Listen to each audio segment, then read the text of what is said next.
Hi students, welcome to our class. കഴിഞ്ഞ ക്ലാസ്സിൽ നമ്മൾ പഠിച്ചത് സീരീസ് കോമ്പിനേഷൻ ഓഫ് റെസിസ്റ്റേഴ്സ് ആയിരുന്നു. ഇന്ന് നമ്മൾ പഠിക്കാൻ പോകുന്നത് parallel combination of resistor. Okay, അപ്പൊ നമുക്ക് പാരലൽ കോമ്പിനേഷൻ ഓഫ് റെസിസ്റ്റർ എങ്ങനെ കണക്ട് ചെയ്യാം എന്ന് നോക്കാം. അതിനു വേണ്ടിയിട്ട് നമുക്ക് രണ്ട് റെസിസ്റ്റേഴ്സ് എടുക്കാം. ഏതൊക്കെ റെസിസ്റ്റേഴ്സ് ആണ്? R1 and R2. ഓക്കെ, അപ്പൊ നമുക്ക് എടുക്കാം റെസിസ്റ്റേഴ്സ് രണ്ടെണ്ണം. R1 എന്ന് പറയുന്ന ആദ്യത്തെ റെസിസ്റ്റർ, അതുപോലെ തന്നെ R2 എന്ന് പറയുന്ന രണ്ടാമത്തെ റെസിസ്റ്റർ. ഈ രണ്ട് റെസിസ്റ്ററിനെയും കണക്ട് ചെയ്തു അല്ലെ. കണക്ട് ചെയ്തിരിക്കുന്നത് എങ്ങനെയാണെന്ന് കണ്ടല്ലോ അല്ലെ. ഒന്നിന് താഴെ ഒന്നായിട്ട് കണക്ട് ചെയ്തു. ഇങ്ങനെ കണക്ട് ചെയ്യുന്നതിനെയാണ് നമ്മൾ പാരലൽ കോമ്പിനേഷൻ ഓഫ് റെസിസ്റ്റേഴ്സ് അഥവാ സമാന്തര രീതിയിലുള്ള റെസിസ്റ്റേഴ്സിന്റെ കണക്ഷൻ എന്ന് പറയാം. ഓക്കെ, R1 ഉം R2 ഉം കണക്ട് ചെയ്തിരിക്കുന്നത് വോൾട്ടേജ് സോഴ്സ് ബിയിലേക്കാണ്. ഇപ്പൊ നമ്മുടെ സർക്യൂട്ട് എന്തായി? ക്ലോസ്ഡ് ആയി. സർക്യൂട്ട് ക്ലോസ്ഡ് ആണെങ്കിൽ ഇതിൽ കൂടെ എന്ത് ചെയ്യും? കറണ്ട് ഫ്ലോ ചെയ്യും അല്ലെ. കറണ്ട് ഫ്ലോ ചെയ്യും. ആ കറണ്ട് ദേ ഇവിടെ എത്തി. ഈ കറണ്ടിന് മുമ്പിൽ ഇപ്പൊ രണ്ട് വഴികളാണ്. ഒന്നല്ലെങ്കിൽ കറണ്ടിന് ഇങ്ങോട്ട് പോവാം, അല്ലെങ്കിൽ ഇങ്ങോട്ട് പോവാം, അല്ലെങ്കിൽ രണ്ട് ഭാഗത്തേക്കിടെയും പോവാം അല്ലെ. അപ്പോ കറണ്ടിന് എന്ത് ചെയ്യാൻ പറ്റും? രണ്ട് ഭാഗത്തേക്കൂടെയും ഫ്ലോ ചെയ്യാൻ പറ്റും. അത് എന്തുവരും? വാട്ടർ ഫ്ലോ പോലെ തന്നെയാണ്. ഇപ്പൊ വാട്ടർ ഫ്ലോ ചെയ്ത് ഒരു ഇതിൽ കൂടെ വരികയാണ്. അവിടെ രണ്ട് കൈവരികൾ ഉണ്ടെങ്കിൽ എന്ത് ചെയ്യും? ആ രണ്ട് രീതിയിൽ കൂടെയും എന്തുവരും? രണ്ട് തോട്ടിൽ കൂടെയും എന്ത് ചെയ്യുന്നുണ്ട്? വാട്ടർ ഫ്ലോ ചെയ്തു പോകും അല്ലെ. എന്ന് പറയുന്ന പോലെ തന്നെ കറണ്ട് ഇവിടെ എത്തി. കറണ്ടിന് രണ്ട് വഴികളാണുള്ളത് ഫ്ലോ ചെയ്യാനായിട്ട്. അപ്പൊ കറണ്ട് എന്ത് ചെയ്യും? രണ്ട് വഴി കൂടെയും ഫ്ലോ ചെയ്യും. ആ ഫ്ലോ ചെയ്യുന്ന കറണ്ട് എന്ന് പറയുന്നത് എന്തിനെ ഡിപ്പെൻഡ് ചെയ്തിരിക്കും? ഈ റെസിസ്റ്റൻസിന്റെ വാല്യൂവിനെ അനുസരിച്ചിരിക്കും. അപ്പൊ നമുക്ക് ഇവിടെ വന്ന കറണ്ടിനെ നമുക്ക് എങ്ങനെ എഴുതാം? I1, ഇതിൽ കൂടെ പോകുന്ന കറണ്ട് I1 ആയിട്ടും ഇതിൽ കൂടെ പോകുന്ന കറണ്ട് I2 ആയിട്ട് എടുക്കാം. ഓക്കെ, അപ്പൊ I1 and I2 are the current flowing through R1 and R2 respectively. Okay ആണല്ലോ. ഇനി അപ്പൊ നമുക്ക് പറയേണ്ടത് പാരലൽ കോമ്പിനേഷനില് റെസിസ്റ്റേഴ്സിൽ കൂടെ പോകുന്ന കറണ്ട് എങ്ങനെയായിരിക്കും? ഡിഫറെന്റ് ആണ്. ഓക്കെ, ഇതിൽ കൂടെ I1 ആണ്, ഇതിലൂടെ എത്ര വന്നു? I2 ആണ്. അപ്പൊ നമുക്ക് എന്തെന്ന് പറയാം? ഫസ്റ്റ് പോയിന്റ് ആയിട്ട് എന്തെന്ന് പറയാം? കറണ്ട് കോൺസ്റ്റന്റ് ആണോ? അല്ല. Current not constant. പിന്നെ എന്തിനനുസരിച്ചിരിക്കും? കറണ്ട് വേരി ചെയ്യും. ആർക്കനുസരിച്ച്? റെസിസ്റ്റൻസിനനുസരിച്ച്. Varies with resistance. ഓക്കെ, റെസിസ്റ്റൻസിനനുസരിച്ച് കറണ്ട് എന്ത് ചെയ്തുകൊണ്ടിരിക്കും? വേരി ചെയ്തുകൊണ്ടിരിക്കും. ഇനി നമുക്ക് അറിയേണ്ടത് വോൾട്ടേജ് എങ്ങനെയാന്നുള്ളതാണ് അല്ലെ. വോൾട്ടേജ് എന്ന് പറയുന്നത് ഇപ്പൊ നമ്മളൊരു പോയിന്റ് എടുക്കുവാണ്. ഈ R1 എന്ന് പറയുന്ന റെസിസ്റ്റർ എടുത്താൽ ആ റെസിസ്റ്ററിന്റെ ഈ പോയിന്റിൽ നമുക്ക് A എന്നും ഈ പോയിന്റിൽ നമുക്ക് B എന്നും കൊടുക്കാം. ഈ AB എന്ന് പറയുന്ന ഈ ടെർമിനൽ എങ്ങോട്ടാണ് കണക്ട് ചെയ്തിരിക്കുന്നത്? കണ്ടോ, വോൾട്ടേജ് സോഴ്സിലേക്കാണ് അല്ലെ. എയിൽ നിന്ന് ഇതുവഴി വന്ന് ഇങ്ങോട്ട് കണക്ട് ചെയ്തിരിക്കുന്നു. അതുപോലെ തന്നെ ബിയിൽ നിന്ന് ഇങ്ങനെ വന്ന് ഇവിടെ കണക്ട് ചെയ്തിട്ടുണ്ട്. അതുപോലെ തന്നെ നമുക്ക് എടുക്കാം, ഇത് C ആണ്, ഇത് D എന്ന് പറയുന്ന പോയിന്റ് ആണെങ്കിൽ CD-യും എങ്ങോട്ട് തന്നെയാണ് കണക്ട് ചെയ്തിരിക്കുന്നത്. കണ്ടോ, ഇത് ഇങ്ങോട്ട് എടുത്തു, അതുപോലെ തന്നെ ഇത് ഇങ്ങോട്ട് വന്നു. ഈ രണ്ടും എന്ത് ചെയ്തിരിക്കുന്നുണ്ട്? B വോൾട്ടേജിലേക്കാണ് കണക്ട് ചെയ്തിരിക്കുന്നത്. അപ്പൊ രണ്ട് റെസിസ്റ്റേഴ്സിന്റെയും ടെർമിനൽസ് എങ്ങോട്ടാണ് കണക്ട് ചെയ്തിരിക്കുന്നത്? ഈ B വോൾട്ടിലേക്കാണ് കണക്ട് ചെയ്തിരിക്കുന്നത്. അതുകൊണ്ട് നമുക്ക് പറയാം, ഇവിടുത്തെ വോൾട്ടേജ് B ആണെങ്കിൽ ഈ വോൾട്ടേജ് B തന്നെയായിരിക്കും. ഈ വോൾട്ടേജും എന്ത് തന്നെയാണ്? B തന്നെയാണ്. Because they are directly connected to this voltage source. Okay, അപ്പൊ നമുക്ക് എന്തെന്ന് പറയാം? ഇവിടെ വോൾട്ടേജ് രണ്ടിടത്തും എങ്ങനെയാണ്? കോൺസ്റ്റന്റ്. അപ്പൊ ഇവിടെ പാരലൽ കണക്ഷനില് വോൾട്ടേജ് എപ്പോഴും എങ്ങനെയായിരിക്കും? കോൺസ്റ്റന്റ് ആണ്. ഓക്കെ, അപ്പോ in parallel combination voltage remains constant. Voltage constant.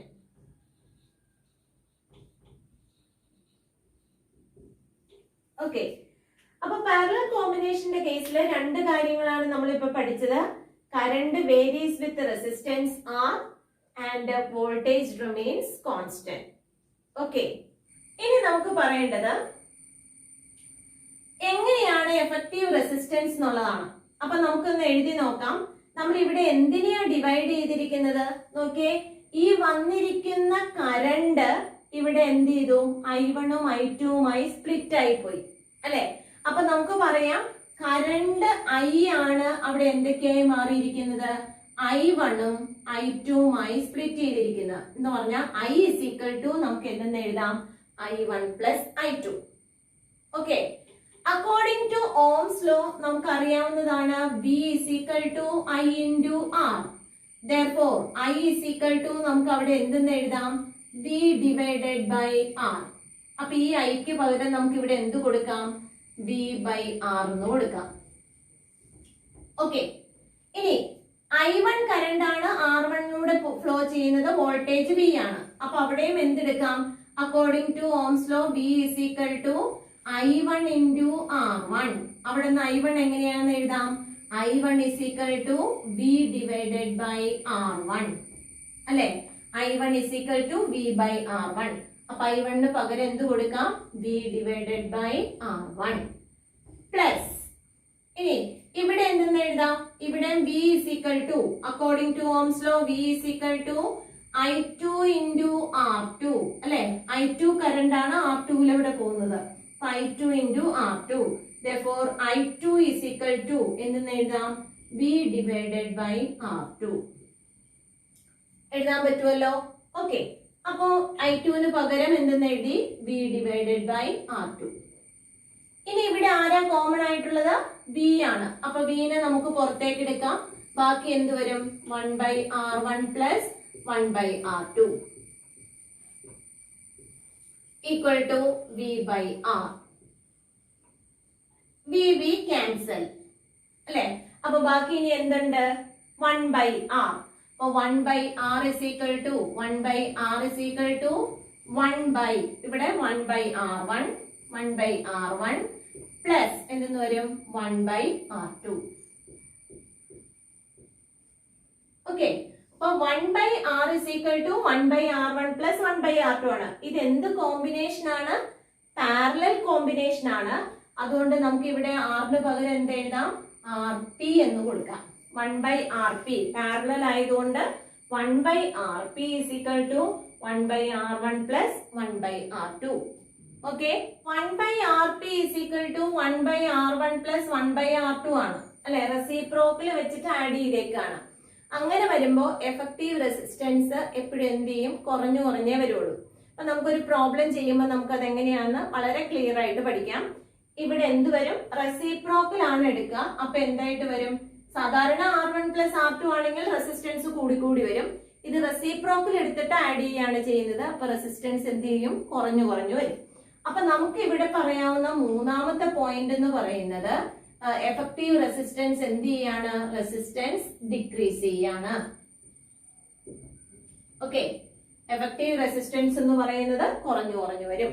ഇനി നമുക്ക് ഒരു പോയിന്റും കൂടി ഉണ്ടല്ലോ അല്ലെ? നാലാമത്തെ പോയിന്റ്, സ്വിച്ച് യൂസ് ചെയ്യാൻ പറ്റുമോ ഇല്ലയോ എന്നുള്ളതാണ്. അപ്പൊ നന്നായിട്ടൊന്ന് ശ്രദ്ധിച്ചോ, എങ്ങനെയാണെന്ന് നമുക്ക് നോക്കാം. ഇപ്പൊ ഇവിടെ നമുക്ക് എന്ത് ചെയ്യാൻ പറ്റും? ഒരു സ്വിച്ച് കണക്ട് ചെയ്താൽ ഇവിടെ നമുക്കൊരു സ്വിച്ച് കണക്ട് ചെയ്യാം അല്ലെ? രണ്ട് സ്വിച്ച് നമ്മൾ കണക്ട് ചെയ്തൊന്ന് വെക്കാം. ഇപ്പൊ ഈ സ്വിച്ച് ക്ലോസ്ഡ് ആണെങ്കിൽ ഏതിൽ കൂടിയാ കറണ്ട് ഫ്ലോ ചെയ്യുക? ഇത് ഓപ്പൺ ആണ്. ഓപ്പൺ സർക്യൂട്ടിലൂടെ കറണ്ട് ഫ്ലോ ചെയ്യില്ല. ഇത് ഓപ്പൺ ആയിട്ട് കിടക്കുകയാണ്. അപ്പൊ ഇതിൽ കൂടെ കറണ്ട് ഫ്ലോ ചെയ്യില്ല. കറണ്ട് ഏതിൽ കൂടെ ഫ്ലോ ചെയ്യും? കറണ്ട് ഈ R1 കൂടെ ഫ്ലോ ചെയ്യും. കണ്ടോ? R1 കൂടെ ഫ്ലോ ചെയ്ത് ഇവിടെ എത്തി. ഇവിടെ നിന്ന് ഇങ്ങനെ പോന്നു. അപ്പൊ ആ പാത്ത് അല്ലെ, മേളിൽ കൂടിയുള്ള പാത്ത് എന്താണ്? ക്ലോസ്ഡ് ആണല്ലോ. അപ്പൊ അവിടെ R1 എന്ത് ചെയ്തോളും? വർക്ക് ചെയ്യും. ഇനി അതല്ല, ഈ R1 കൂടെ നമുക്ക് കറണ്ട് വേണ്ട എങ്കിൽ എന്ത് ചെയ്യാം? R1 ഓപ്പൺ ചെയ്യാം, എന്നിട്ട് R2 എന്ത് ചെയ്യാം? ക്ലോസ് ചെയ്യാം. അപ്പൊ R2ലൂടെ കറണ്ട് എന്ത് ചെയ്തോളും? ഫ്ലോ ചെയ്തോളും.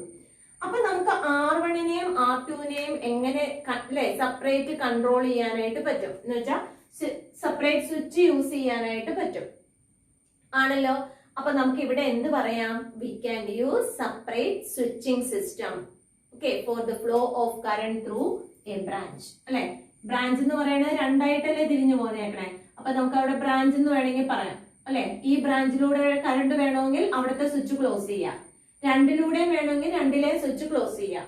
ഇനി ഇതിൽ കൂടെ വേണ്ട, ഇതിൽ കൂടെ മാത്രം മതിയെങ്കിൽ ഇവിടുത്തെ സ്വിച്ച് ക്ലോസ് ചെയ്യുക, എന്നിട്ട് ഇവിടെ എന്താക്കുക? ഓപ്പൺ ആക്കുക. ഓക്കെ, അപ്പൊ നമുക്ക് സെപ്പറേറ്റ് സ്വിച്ചിങ് സിസ്റ്റം യൂസ് ചെയ്യാനായിട്ട് പറ്റും. ഓക്കെ ആണല്ലോ. അപ്പൊ നാലാമത്തെ പോയിന്റ് എന്താണ്? സ്വിച്ചിങ് സിസ്റ്റം നമുക്ക് യൂസ് ചെയ്യാൻ പറ്റും. സെപ്പറേറ്റ് സ്വിച്ചിങ് സിസ്റ്റം നമുക്ക് യൂസ് ചെയ്യാനായിട്ട് പറ്റും. അപ്പൊ നമ്മുടെ വീടുകളിലെല്ലാം നമ്മൾ എന്ത് ചെയ്യാണ്?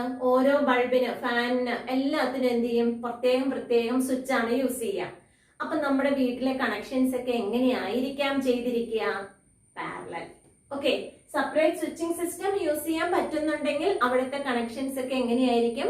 പാരലൽ ആയിരിക്കും. ഇനി നമുക്ക് ഈ എഫക്റ്റീവ് റെസിസ്റ്റൻസിന്റെ വാല്യൂ ഒന്നുകൂടെ എടുത്തെഴുതാം. അപ്പൊ നമ്മൾ ഇക്വേഷൻ ഒന്നുകൂടെ എടുത്തെഴുതുകയാണ്. 1/Rp is equal to 1/R1 plus 1/R2 അല്ലെ? ഇനി നോക്കിയേ, R1ന്റെയും R2ന്റെയും വാല്യൂ ഈക്വൽ ആണെങ്കിൽ, R1 is equal to R2 is equal to R ആണെങ്കിൽ നമുക്ക് എങ്ങനെ എഴുതാം? 1/Rp is equal to എന്തെന്നായിട്ട് വരും? 1/R plus 1/R. 1/R plus 1/R എത്രയാ? 2/R അല്ലെ? അപ്പൊ 1/Rp is equal to എത്രയെന്ന് വന്നു? 2/R. Rp is equal to നമുക്ക് എങ്ങനെ എഴുതാം? Rp is equal to നേരെ തിരിച്ചെഴുതിയാൽ മതിയല്ലോ. That is equal to R divided by 2. Okay, അപ്പൊ എഫക്റ്റീവ് റെസിസ്റ്റൻസ്, രണ്ട് റെസിസ്റ്റേഴ്സ് ഉണ്ടെങ്കിൽ എഫക്റ്റീവ് റെസിസ്റ്റൻസ് എത്രയാവും? R/2, പകുതിയായി മാറും. ഓക്കെ, അപ്പൊ ഇനി 3 റെസിസ്റ്റേഴ്സ് ഉണ്ടെങ്കിൽ നമുക്ക് ഇവിടെ എങ്ങനെ എഴുതാം? 2 റെസിസ്റ്റേഴ്സ് ഉണ്ടെങ്കിൽ R/2 ആണെങ്കിൽ, 3 റെസിസ്റ്റേഴ്സ് ഉണ്ടെങ്കിൽ R/3 അല്ലെ? 3 റെസിസ്റ്റേഴ്സ് ആണെങ്കിൽ നമുക്ക് എങ്ങനെ എഴുതാം? R/3 എന്ന് എഴുതാം. Rp is equal to R/3. 4 resistors ആണെങ്കിൽ Rp is equal to എന്തെന്ന് എഴുതാം? R/4. 5 ഈക്വൽ റെസിസ്റ്റേഴ്സ് ഉണ്ടെങ്കിൽ R/5. അങ്ങനെ n ഈക്വൽ റെസിസ്റ്റേഴ്സ് ഉണ്ടെങ്കിൽ നമുക്ക് എങ്ങനെ എഴുതാം? R divided by n. Okay, അപ്പൊ നമ്മുടെ കയ്യില് n ഈക്വൽ റെസിസ്റ്റേഴ്സ് ഉണ്ടെങ്കിൽ what about the effective resistance? Effective resistance is equal to R/n. Okay, അത് വളരെ ഇമ്പോർട്ടന്റ് ആയിട്ടുള്ള ഒരു വാല്യൂ ആണ്. n ഈക്വൽ റെസിസ്റ്റേഴ്സ് ആണെങ്കിൽ R/n, 2 ആണെങ്കിൽ R/2, 3 ആണെങ്കിൽ R/3, 4 ആണെങ്കിൽ R/4. അങ്ങനെ എത്ര വേണമെങ്കിലും നമുക്ക് എഴുതാം. അപ്പൊ നമുക്ക് ഇതിനെ ബേസ് ചെയ്ത് ഒരു പ്രോബ്ലോടെ ചെയ്ത് നോക്കാം. ഇതാണ് നമ്മുടെ ക്വസ്റ്റ്യൻ. ഇവിടെ 2 റെസിസ്റ്റേഴ്സ് പാരലൽ ആയിട്ട് കണക്ട് ചെയ്തിട്ടുണ്ട്. ആ പാരലൽ കണക്ഷനിലേക്ക് 24 വോൾട്ട് എന്ന് പറയുന്ന വോൾട്ടേജ് സോഴ്സും അപ്ലൈ ചെയ്തിട്ടുണ്ട്. നമുക്ക് കണ്ടുപിടിക്കേണ്ട കാര്യങ്ങൾ ഇത്രയൊക്കെയാണ്. What about the current flowing through each branch? ഓരോ ബ്രാഞ്ചിൽ കൂടെയും ഫ്ലോ ചെയ്യുന്ന കറണ്ട്. ഇത് നമുക്ക് I1 എടുക്കാം, ഇത് നമുക്ക് I2 എടുക്കാം. നമുക്ക് I1 കണ്ടുപിടിക്കണം, I2 കണ്ടുപിടിക്കണം. അതുപോലെ തന്നെ ഇതിൽ കൂടെ ഫ്ലോ ചെയ്തു വരുന്ന ടോട്ടൽ കറണ്ട് I കണ്ടുപിടിക്കണം. അതുപോലെ തന്നെ നമുക്ക് കണ്ടുപിടിക്കേണ്ട മൂന്നാമത്തെ ക്വസ്റ്റ്യൻ ആണ് RP എത്രയാണ് എന്ന് കണ്ടുപിടിക്കണം. ഓക്കെ, അപ്പൊ 3 കേസാണ് കണ്ടുപിടിക്കാനുള്ളത്. ഏതൊക്കെയാണ്? I1 എത്ര, I2 എത്ര, അതുപോലെ തന്നെ I എത്രയാണ്, ഇനി RP എങ്ങനെയാണെന്ന് കണ്ടുപിടിക്കുന്നത്. ഓക്കെ, അപ്പൊ നമുക്കൊന്ന് കണ്ടുപിടിച്ച് നോക്കാം. നമ്മൾ പറഞ്ഞു ഈ 24 വോൾട്ട് എന്ന് പറയുന്ന ഈ വോൾട്ടേജ് ആണ് ഇവിടെയും കിട്ടുക, ഇവിടെയും കിട്ടുക. എന്താ? പാരലൽ കോമ്പിനേഷനിൽ എന്തായിരിക്കും? വോൾട്ടേജ് കോൺസ്റ്റന്റ് ആണ്. ഓക്കെ, അപ്പോ ഈ 24 വോൾട്ട് ആണ് ഇവിടെ കിട്ടുക അല്ലെ? അപ്പൊ according to Ohm's law V is equal to നമുക്ക് എങ്ങനെ എഴുതാം? I into R എന്ന് എഴുതാലോ. ഓക്കെ, ഇവിടെ കിട്ടുന്ന വോൾട്ടേജും 24 ആണ്. അപ്പൊ നമുക്ക് ആദ്യത്തെ കേസ് എഴുതാം, I1 into R1. Then I1 is equal to എങ്ങനെ എഴുതാം?